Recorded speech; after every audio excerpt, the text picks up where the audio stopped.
prazer estar aqui novamente com cada um dos irmãos. Nós passamos aí 2 semanas longe, retornamos na semana passada. E a mensagem de hoje, gostaria de refletir com os irmãos, é um texto que nós já expusemos 2 vezes aqui em nossa igreja. Inicialmente em 2022, quando nós tivemos uma recaída da pandemia de Covid-19, foi o último pico da pandemia, nós tivemos que ficar isolados e a nossa reunião foi online, nós trouxemos a reflexão desse texto, que é o texto de Mateus 6, a partir do versículo 25, convido a todos a abrirem as Bíblias. E no ano passado, pela segunda vez, nós pudemos refletir nesse texto na nossa pregação sequencial no Sermão do Monte. Então, essa é a terceira vez que nós estamos expondo esse texto, mas em um momento muito propício para isso. Esse texto de Mateus 6, a partir do versículo 25, ele nos dá, ou Jesus nos fala, acerca de como lidarmos com as preocupações dessa vida, de como lidarmos com a ansiedade. E, amados, a ansiedade tem sido o mal do nosso tempo. Nós não conseguimos, como uma geração, e falo isso como a parte dessa geração, e os cristãos, como nós vamos perceber, temos armas para lutarmos contra isso, mas a ansiedade ela tem batido a porta de muitos corações de nosso tempo. Nós somos um dos países com maior número de pessoas com problemas psicológicos, depressão, ansiedade.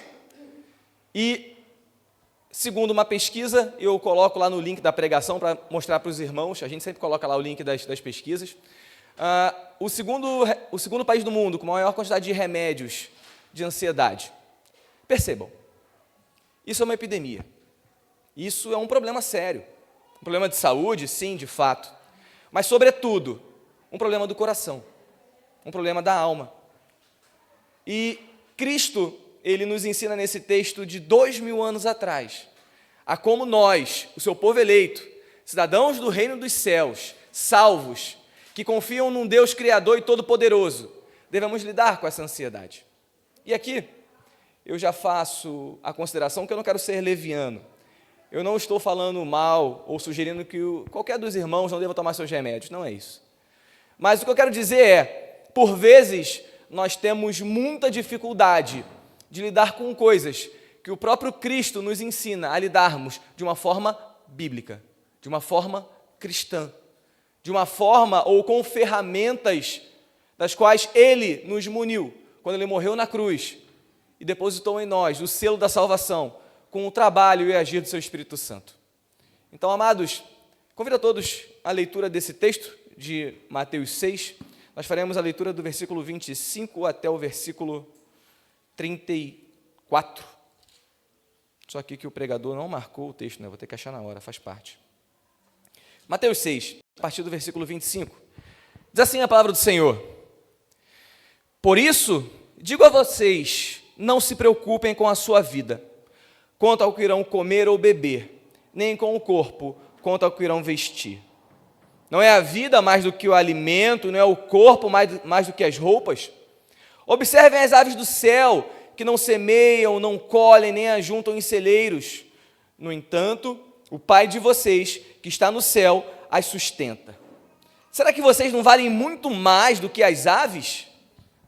Quem de vocês, por mais que se preocupe, pode acrescentar um côvado ao curso de sua vida? E por que se preocupam com o que vão vestir? Observem como crescem os lírios do campo, eles não trabalham nem fiam.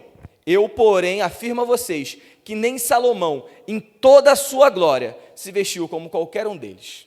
Ora, se Deus veste assim a erva do campo, que hoje existe e amanhã é lançada no forno, não fará muito mais por vocês, homens de pequena fé?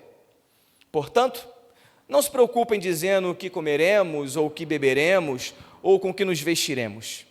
Porque os gentios é que procuram todas essas coisas. O Pai de vocês, que está no céu, sabe que vocês precisam de cada uma delas. Mas busquem, em primeiro lugar, o reino de Deus e a sua justiça, e todas essas coisas lhes serão acrescentadas. Portanto, não se preocupem com o dia de amanhã, pois o amanhã trará os seus cuidados. Basta a cada dia o seu próprio mal. Amém, amados? Até aí. Irmãos, no ano passado, esse texto ele foi pregado dentro da série de sermões na exposição de Jesus, lá no Sermão do Monte. E isso trazia para a gente uma vantagem, porque o pastor Emerson tinha pregado no dia 7 de maio do ano passado o texto exatamente anterior. Então, peço paciência aos irmãos para que nós entendamos aonde nós estamos.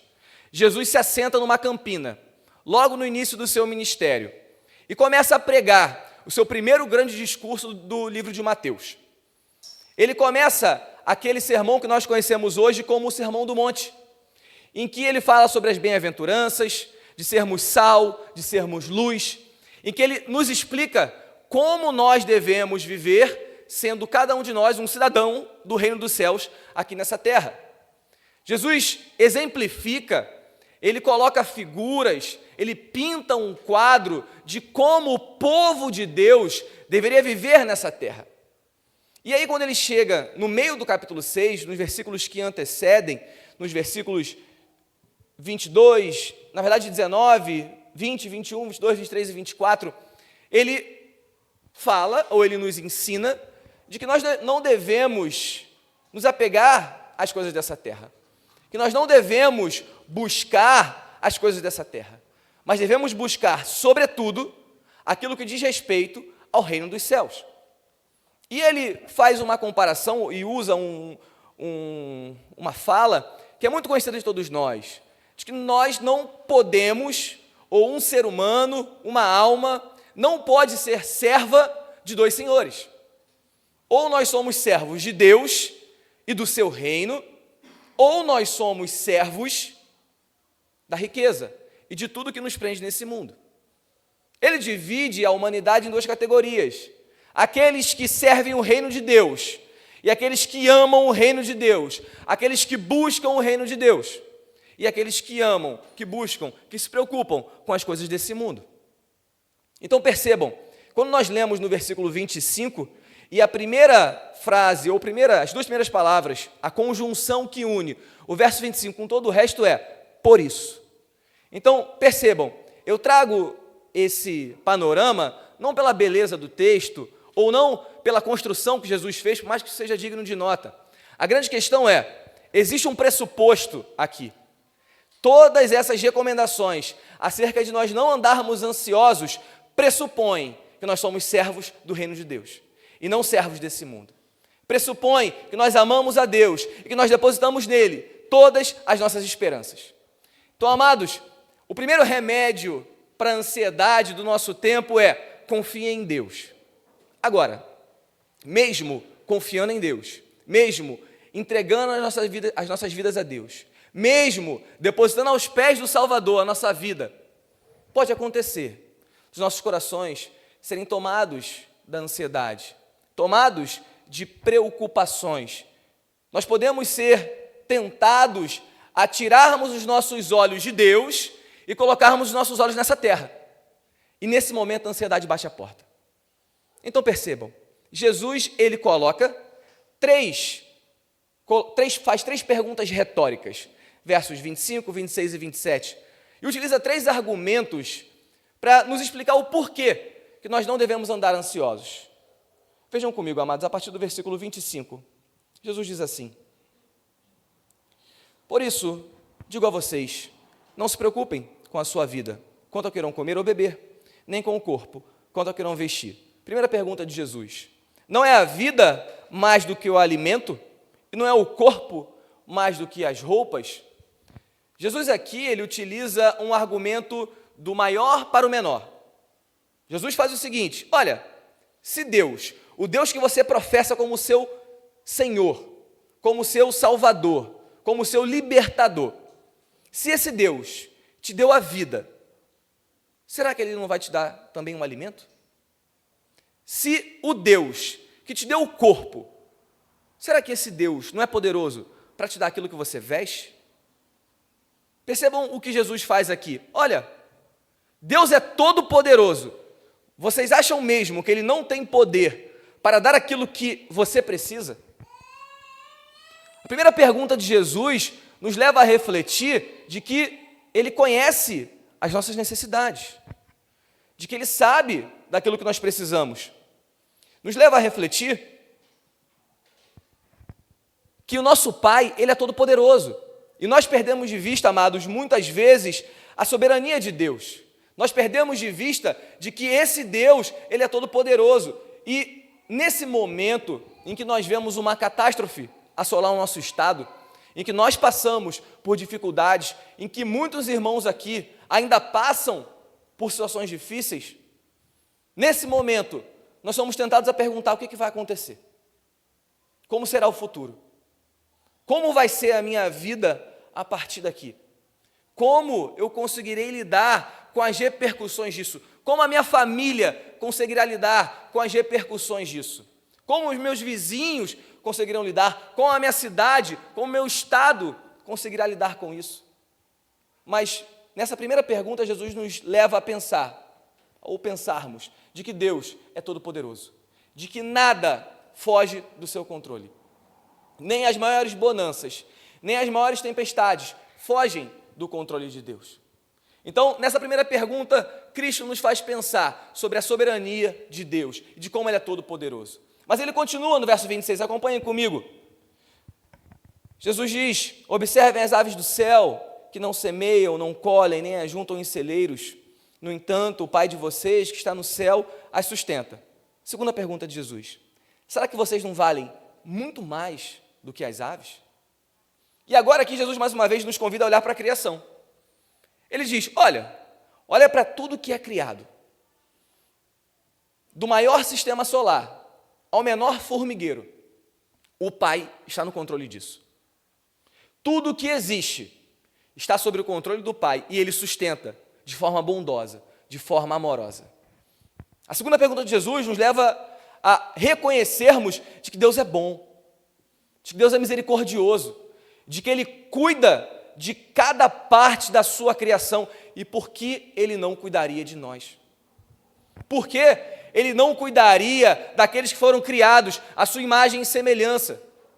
Por que Ele não cuidaria daqueles que foram dotados da capacidade de perceber a sua soberania e o seu amor providencial? Essa é a pergunta de Jesus. Porque a grande questão, amados, não é que Deus não nos ama, é que muitas vezes nós esquecemos que Ele nos ama. Por muitas vezes nós esquecemos de que Ele cuida de nós, de que todas as coisas cooperam para o bem daqueles que amam a Deus. E nós nos esquecemos disso, e a ansiedade, a angústia, a preocupação toma conta dos nossos corações. Mais uma vez, amados, a Bíblia ela nos mostra que existem momentos de choro, sim, existem. Existem momentos de angústia, sim, existem. E nós não estamos aqui sendo leviano. Muitas pessoas que moram em nosso estado perderam parentes, irmãos, casas, bens. Isso é uma realidade. Nós iremos chorar com essas pessoas e ajudar essas pessoas. Mas a grande questão é, a Bíblia nos chama a não nos desesperarmos, a não olharmos para essas adversidades e perdermos a nossa direção. A Bíblia nos chama a simplesmente não entrarmos em um caos existencial e nos perguntarmos por quê. Porque Jesus nos responde: Deus é todo-poderoso e Deus cuida da sua criação, descanse nele, não se angustie. Amados, é muito rápida, na verdade, a velocidade com que nós nos esquecemos das promessas de Deus. E aqui Jesus usa um argumento muito interessante. Ele pergunta: olhem para as aves do céu. No sistema sacrificial do Antigo Testamento, o sacrifício animal mais barato que existia eram de 2 pardais, ou 2 rolinhas, dependendo da tradução.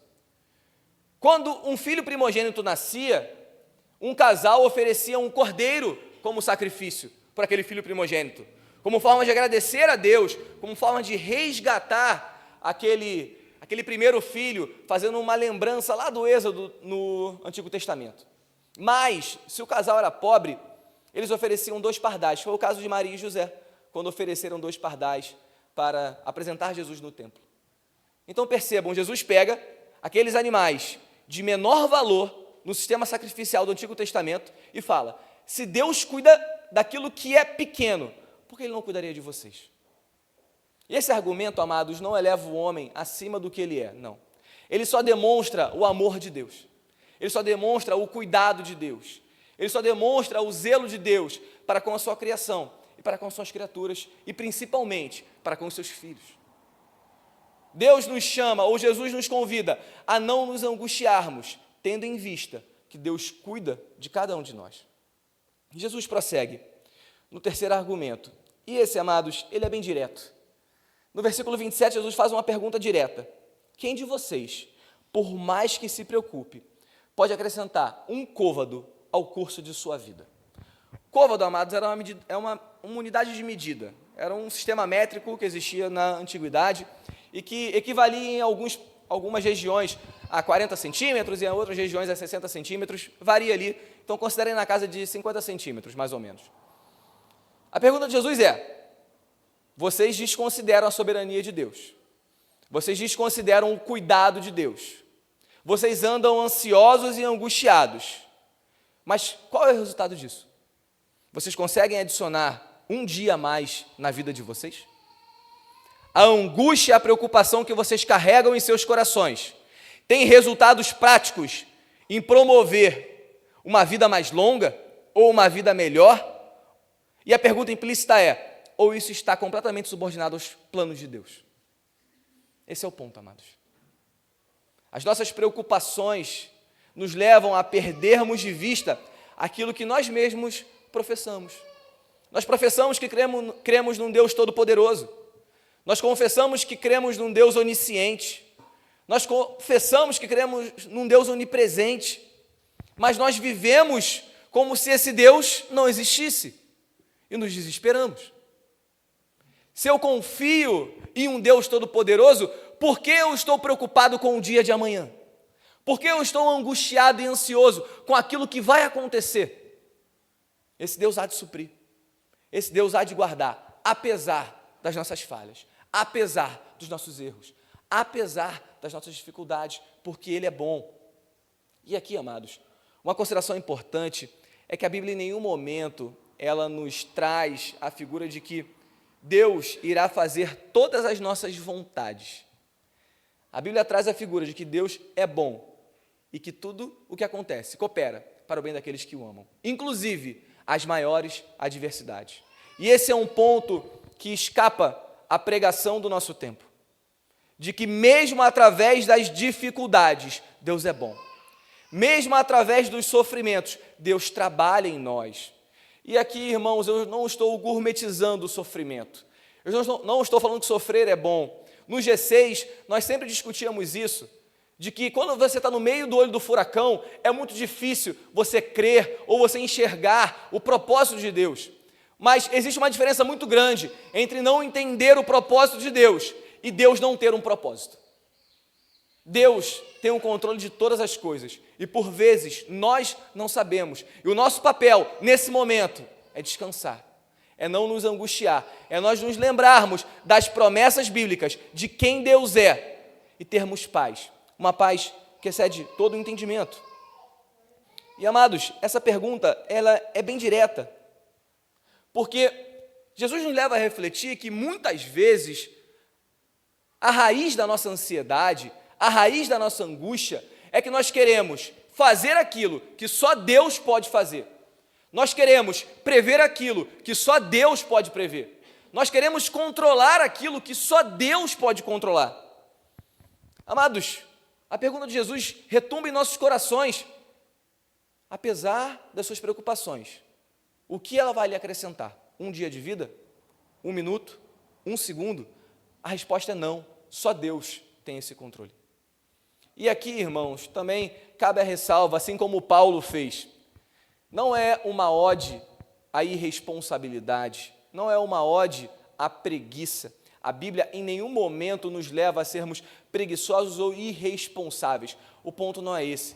Nós iremos trabalhar, nós iremos nos esforçar, nós iremos guardar para a nossa previdência e não há mal nenhum nisso. A grande questão aqui é o reino de Deus, ou o reino dos céus. A grande questão é, o que toma o lugar central na minha vida?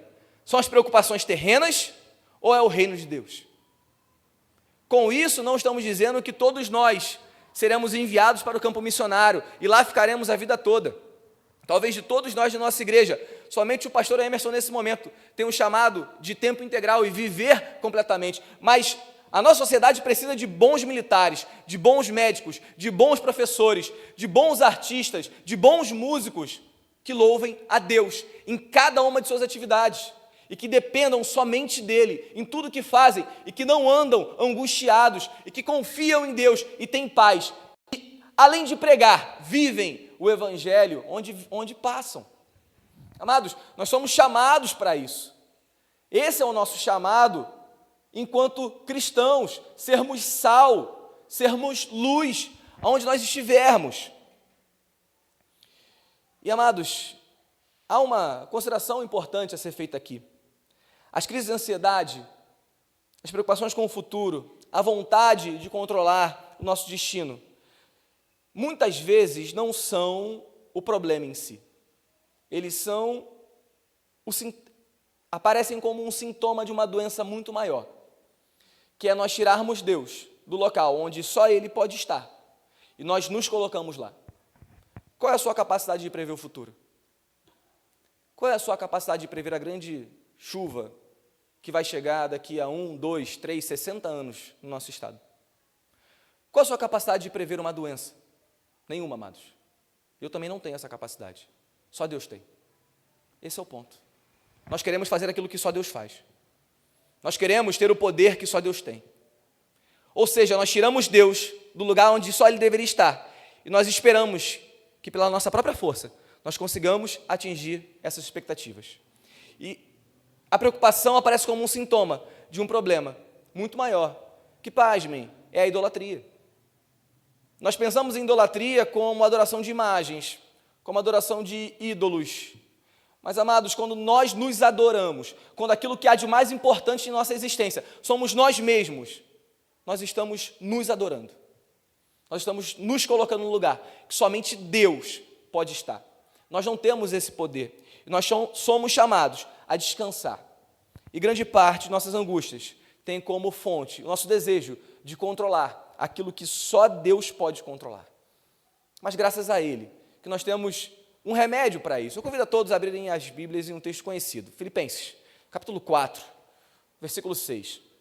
Esse texto, ele já foi pregado aqui na igreja na exposição sequencial em Filipenses, e é sempre trazido no G6, e é um alento aos nossos corações.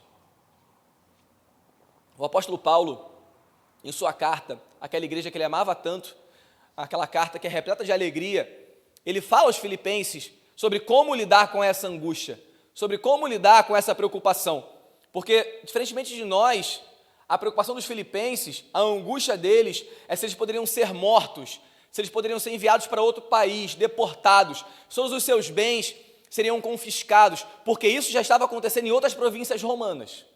Então, olhem o que Paulo fala aos filipenses: não andeis ansiosos com coisa alguma, mas, em tudo, sejam conhecidas diante de Deus os pedidos de vocês, pela oração, pela súplica, com ações de graças.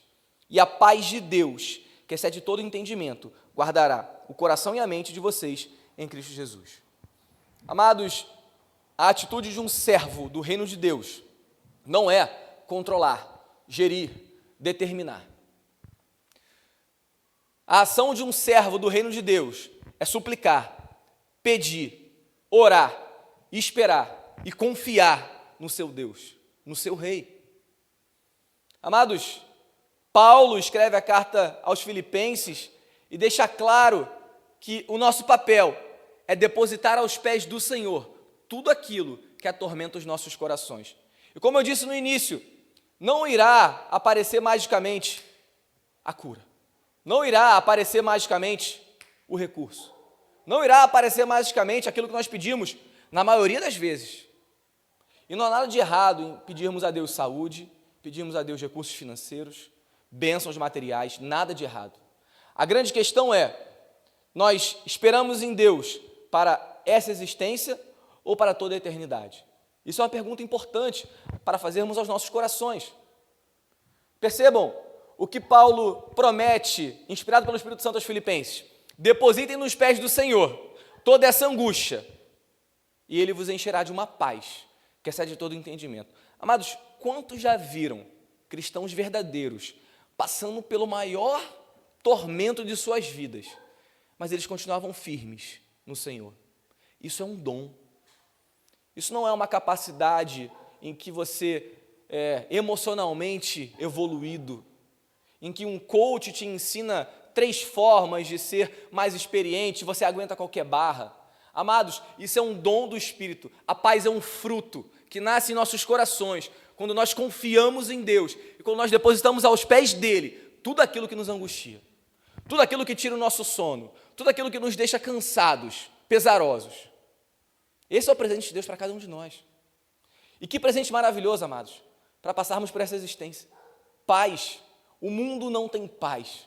As pessoas que nós conhecemos, que não conhecem a Deus, não têm paz. Elas se preocupam com cada passo que elas dão. E com isso eu não digo e nem falo para os irmãos que devam ser irresponsáveis. Planejem, façam o melhor possível. Mas, sobretudo, confiem em Deus, porque Ele está no controle.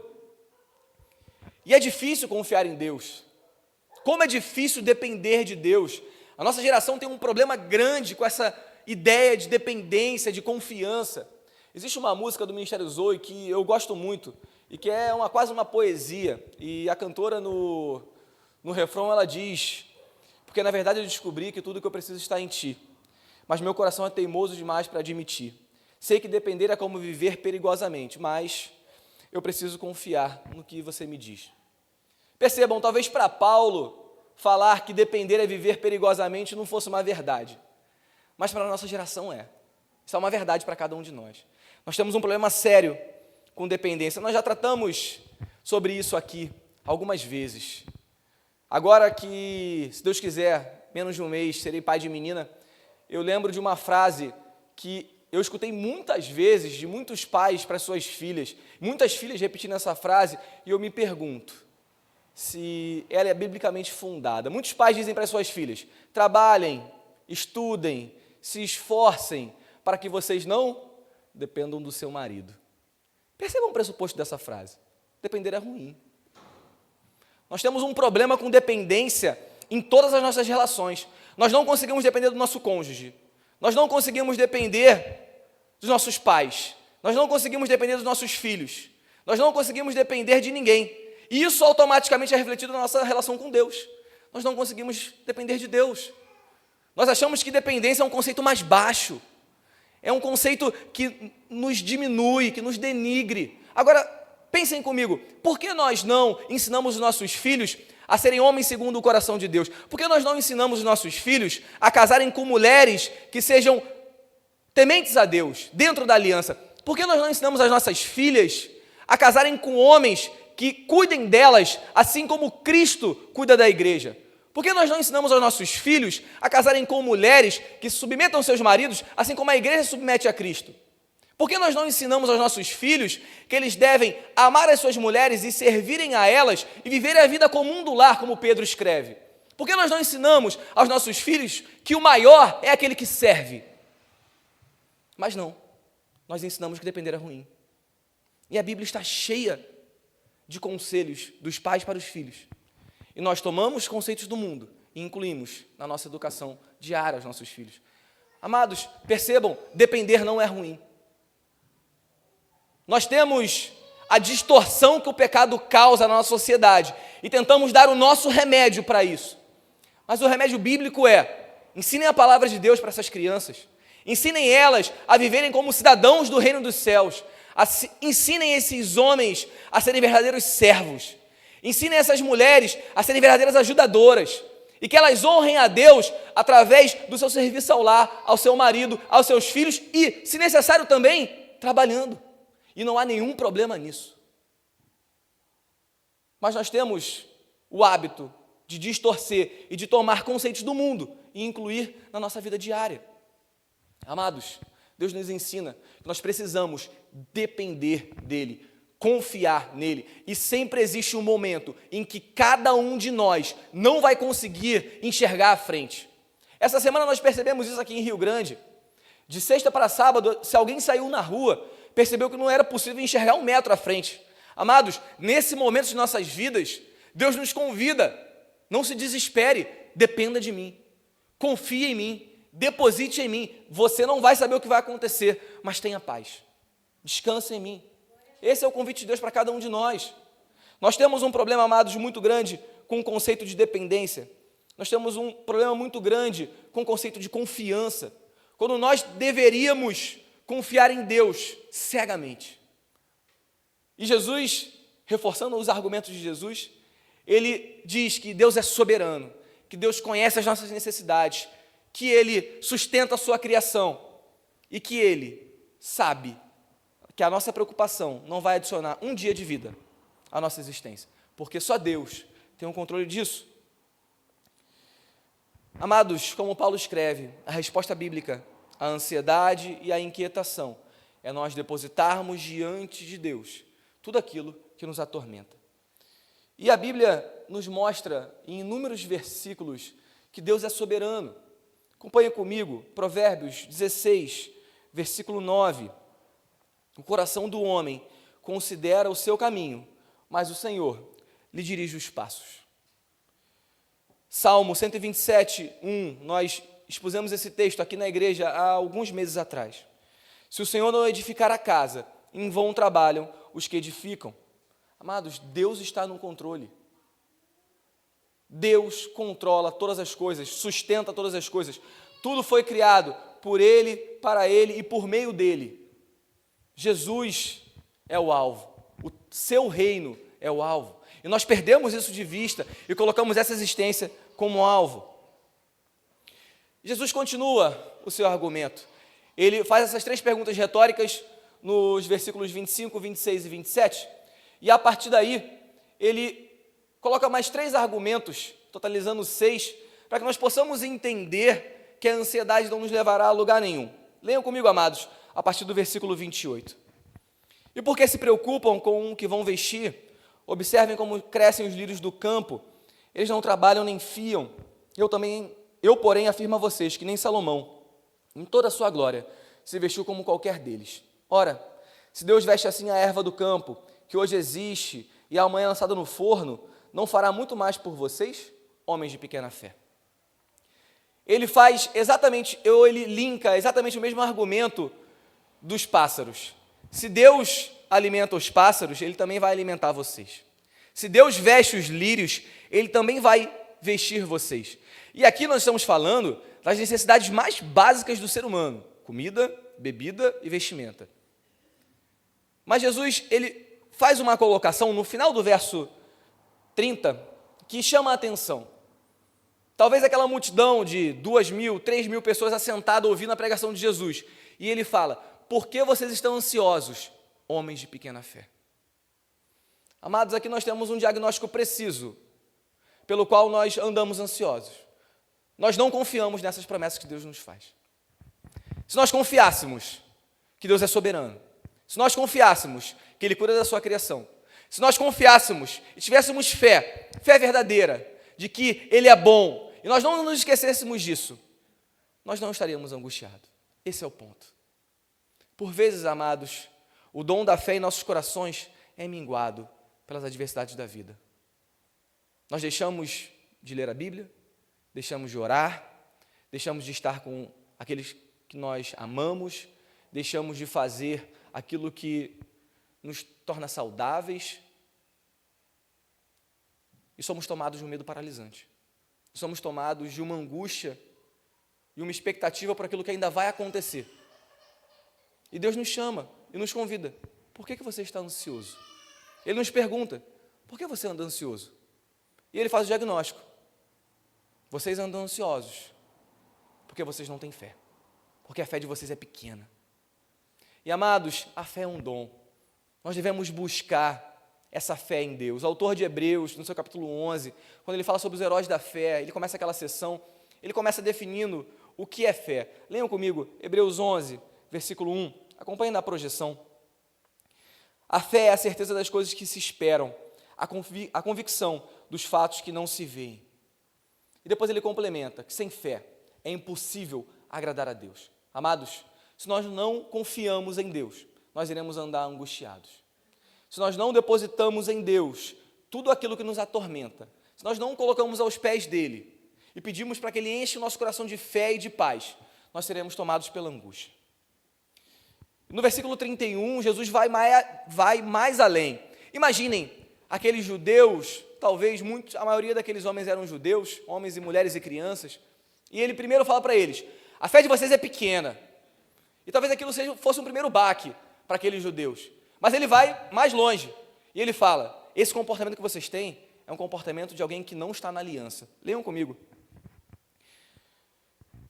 Portanto, versículo 31, portanto, não se preocupem dizendo que comeremos ou que beberemos ou com que nos vestiremos, porque os gentios é que procuram todas essas coisas.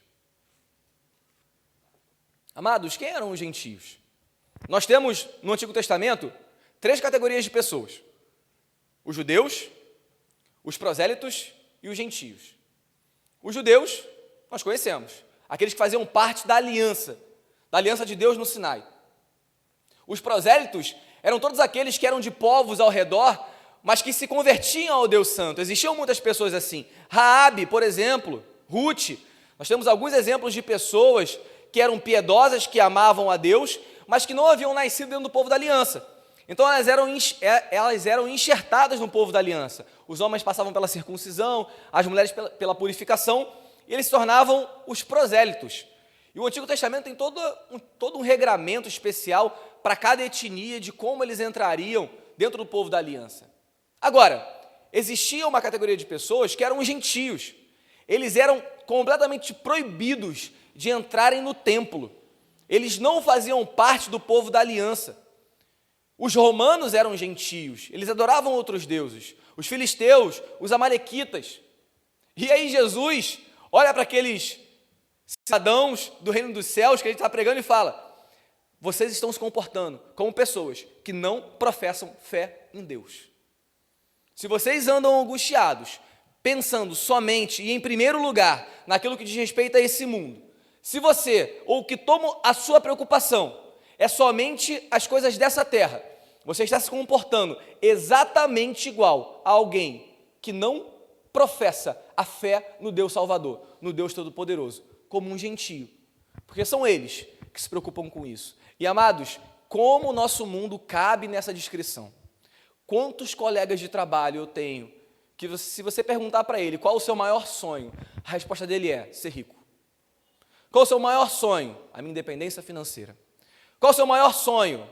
Ter tanto dinheiro que eu posso parar de trabalhar.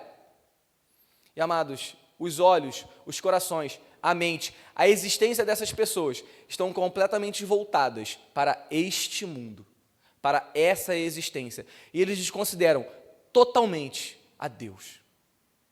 Esse é o comportamento de um gentio. Esse é o comportamento de alguém que está fora da aliança. Porque percebam o que é o Sermão do Monte. O Sermão do Monte é: vivam dessa forma se vocês são cidadãos do reino dos céus. Se vocês amam a Deus, se vocês fazem parte da aliança, se vocês verdadeiramente foram regenerados, então vivam dessa forma. Tenham essas preocupações.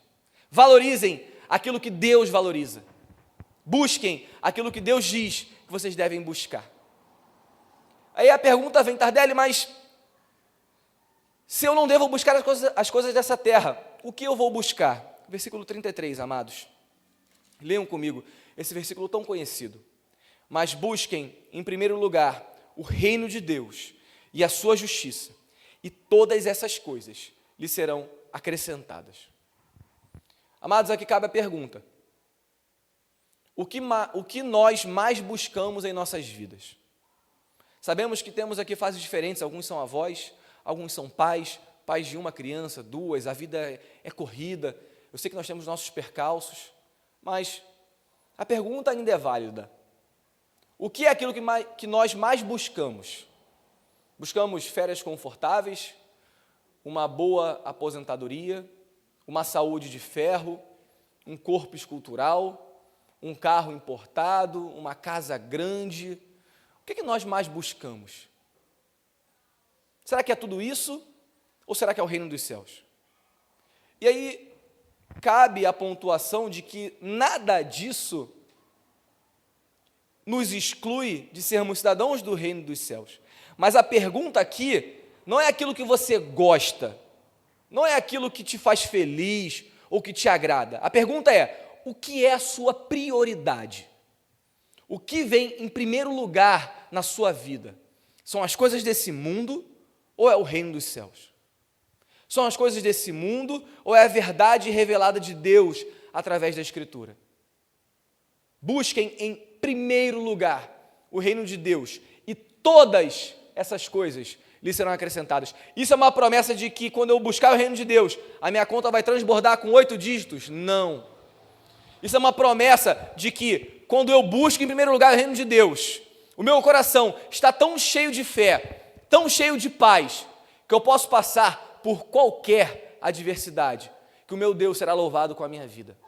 Percebam, Jesus foi crucificado, Paulo foi decapitado, Pedro crucificado de cabeça para baixo, Estevão apedrejado, João queimado em óleo, não morreu, diz a tradição.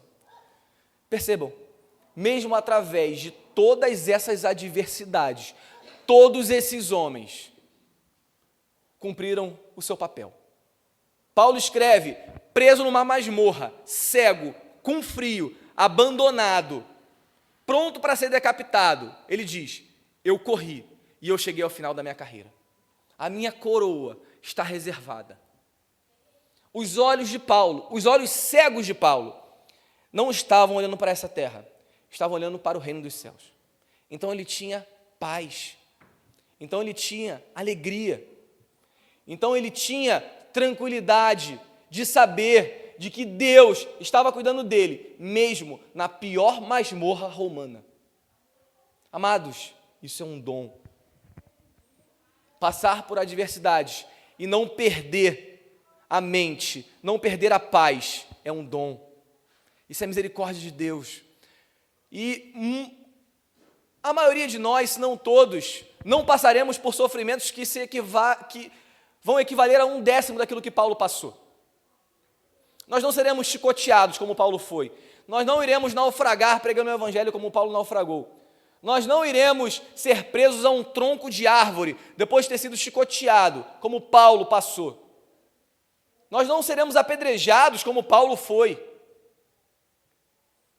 Mas, mesmo assim, através das nossas adversidades que nós enfrentamos, Deus nos convida: confiem em mim, descansem em mim, dependam de mim e sejam cheios de paz, de uma paz que excede todo o entendimento, para passarmos pelas piores adversidades dessa vida. E percebam que alguns irmãos podem pensar: Tardelli, mas que existência miserável! Você está falando de sofrer, sofrer, sofrer, é só isso? Não. Lembrem comigo do fruto do Espírito: amor, alegria e paz. Percebam, amados, no meio disso tudo, Deus sobrenaturalmente nos enche de alegria. Alegria nele, alegria por sermos salvos, alegria por sabermos que o nosso Redentor vive e que essa existência irá passar e que nós iremos habitar durante toda uma eternidade ao lado dele. Alegria por Deus ser misericordioso, por Deus ser bom. Alegria porque Deus nos sustenta, porque Deus nos enche de bênçãos, mesmo através da dor. Quando nós temos os nossos olhos voltados para o reino dos céus, nós temos a capacidade de perceber que Deus nos enche de graça, de que o maior presente que nós poderíamos receber foi o Cristo morto e ressuscitado em favor dos nossos pecados. Ele é bom o tempo todo, amados. Nós esquecemos isso, nós perdemos isso de vista, nós tiramos isso de nossas mentes e os nossos corações são tomados de ansiedade, de preocupação com o futuro. Por fim, amados, Jesus, ele encerra essa sessão do Sermão do Monte no versículo 34, leiam comigo. Portanto, não se preocupem com o dia de amanhã, pois o amanhã trará os seus cuidados, basta a cada dia o seu próprio mal. Irmãos, é muito prático esse conselho, é tão prático que é difícil tecer considerações ou explicar o que Jesus falou. Ele diz: se preocupem com o hoje, o futuro trará os seus cuidados, trará o seu trabalho. Nós não sabemos o que acontecerá com cada um de nós amanhã, semana que vem, ano que vem, nós não sabemos. Então não cabe a nós termos ansiedade e preocupações com esse futuro. Muitos de nós não sabemos em qual cidade nós iremos morar daqui a 1, 2 anos. Muitos de nós não sabem como estarão seus filhos. Muitos de nós não sabem como estarão seus pais. Muitos de nós não sabem como sua própria saúde responderá daqui a 1, 2, 3, 5, 10 anos. Mas, amados, apesar disso, apesar dessas dúvidas e dessas incertezas, Deus nos chama, descansem, confiem, dependam de mim, independente do que aconteça na vida de vocês. Irmãos, nós encerramos aqui esse sermão. Nós encerramos aqui a meditação nessa passagem de Jesus do Sermão do Monte. Mas eu gostaria de orar com cada um de vocês.